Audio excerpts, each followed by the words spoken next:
தலையெழுத்து மாறணும்னா ஒரே வழி அண்ணாமலையான் அவனுடைய திருவடியை பிடிச்சுக்குங்க. அடி அண்ணாமலைக்கு போங்க. மாணிக்க வாசகர் நின்று திருவாசகம் பாடின அந்த இடத்துல போய் உட்கார்ந்து ஒரே ஒரு திருவாசகத்தை பாடுங்கள். அப்புறம் வாங்க உங்க வாழ்க்கை எப்படி மாறுதுன்னு நான் சொல்றேன். எவ்வளவு பெரிய கடன் இருந்தாலும் பரவாயில்ல, எவ்வளவு சோதனை இருந்தாலும் பரவாயில்ல, அண்ணாமலையான் தீர்த்து வைப்பார். அப்பேற்பட்ட தெய்வம், உண்மையான தெய்வம் அண்ணாமலை. நம்ம நெற்றியில திருநீர் பூசணும்னா அதற்கு ஒரு தனி பிறவி எடுக்கணும். நம்ம மார்புல, நம்முடைய தொண்டையில, நம்முடைய கழுத்துல ருத்ராட்சம் ஏறணும்னா அதற்கு ஒரு தனி பிறவி எடுக்கணும். தேவாரமும் திருவாசகத்தையும் சிவப்பணியையும் செய்ய வேண்டும் என்று சொன்னால் போன ஜென்மத்தில் சிவபெருமானுக்கும் நமக்கும் தொடர்பில்லை என்றால் இங்கு வந்து அமரவே முடியாது. இதுதான் சத்தியமான உண்மை. இதை சிவஞான சித்தியார் சொல்லுகிறது. ஒரு ருத்ராட்சத்துடைய அருமை தெரியுமா? ஒரு ருத்ராட்சம் ஒரு சிவனுக்கு சமானம், ஒரு சிவலிங்கத்துக்கு சமானம், ஒரு சிவலிங்கத்துக்கு சமானம். இன்னைக்கு அடுத்து ருத்ராட்சம் போது கருங்காலி வந்துருச்சு. கருங்காலி எல்லாம் கருங்காலி பகலாம் ஆயிட்டான். தப்பா நினைச்சிடக்கூடாது. கருங்காலி மாலை இங்கே கூட பக்கத்தில் வைக்கிறாங்க. செம்பு பாதாள முருகன் கோயில் ஆகும்னா கருங்காலி, கருங்காலி எல்லாம் கருங்காலியாக மாறணும்னு கருங்காலி.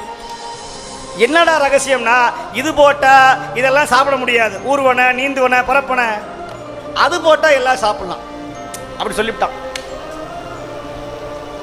ஆமாம், சாஸ்திரமாவது சம்பிரதாயமாவது நாங்கள் எழுதுறதா சாஸ்திரம்.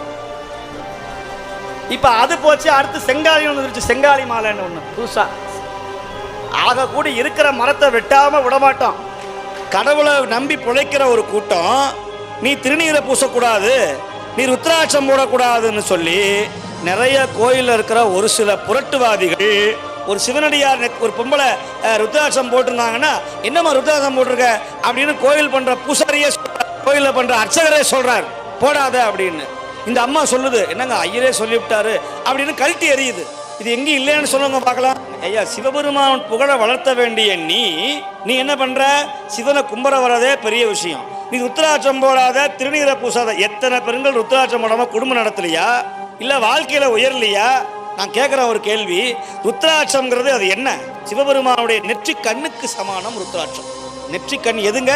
நெருப்பு. அந்த நெருப்பை நீங்க மார்பிலையும் கழுத்திலையும் தலையிலேயும் கையிலையும் போடுகிற பொழுது அந்த நெருப்பு உங்களை பாதுகாப்பாக இருக்க வைக்குமே தவிர உங்களை எந்த காலத்திலையும் கீழே விடாது, கீழே விடாது. நான் சத்தியமா சொல்றேன். கடவுள் நமக்கு நன்மையை தருவார். எந்த கடவுள் நம்மகிட்ட காணிக்கை ஏத்துக்கிறது இல்லை. கடவுளுக்கு நீங்க ஏதாவது செய்யணும்னா சாப்பாடு போடுங்க கோயிலில். நீங்க அதை வெட்டுற, இதை வெட்டுறேன், முடிய வெட்டுறேன், அதை அங்கே பிரச்சனை பண்ணுறேன், அதெல்லாம் உங்கள் பிரியம். ஆனால் முதல்ல கோயிலில் போய் 10 பேருக்கு சோத்தை போடுங்க.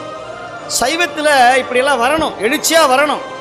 வந்தால் தான் சைவம் வளரும், குடும்பம் வளரும், எல்லா தோஷமும் நீங்கும். நமச்சிவாயத்தை 1000 முறை சொன்னால் என்ன புண்ணியம் கிடைக்குமோ ஒரு தடவை நீலகண்டம்னு சொன்னால் கிடைக்கும். பேர்பட்ட மந்திரம் நீலகண்டம். நான் அடிக்கடி சொல்லுவேன், பதிகம் பாடினால் என்ன கிடைக்கும் அப்படின்னு சொல்லி. நீங்கள் சொன்னாலும் அந்த புண்ணியம் உங்களுடைய மகன் மகள் அத்தனை பேருக்கும் போய் சேரும்னு சொல்றார். சொல்லுதல் கூட சேர்ந்து பாடுறீங்க. சில பேர்னால பாட முடியாது, கேட்க தான் முடியும், பரவாயில்லை.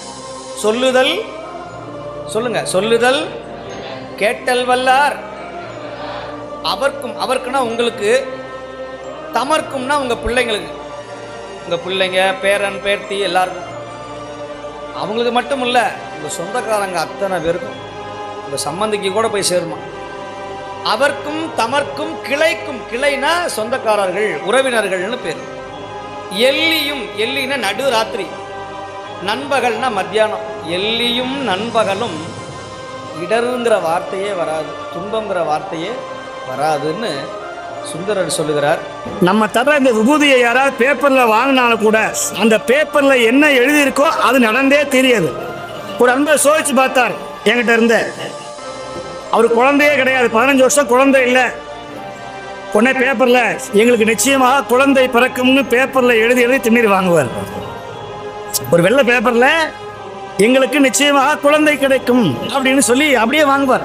விபூதி அதில் போடுவோம். இப்போ அந்த குழந்தை பிறந்து மங்கையர்க்கரசின்னு பேர் வச்சு சேலத்தில் அவர்கள் சிறப்பாக இருக்கிறார். இது சக்திங்கிறது எதுக்குன்னா, ஆலவாயா திருநீருக்கு சக்தி, சிவபெருமானுக்கு அருளாற்றல். திருமுறைக்கு அருளாற்றல். இப்பேற்பட்ட இந்த திருமுறைகளை நம்ம வாழ்க்கையில் நிச்சயமாக நம்பி பாடணும்னா இது கிடைக்கும்.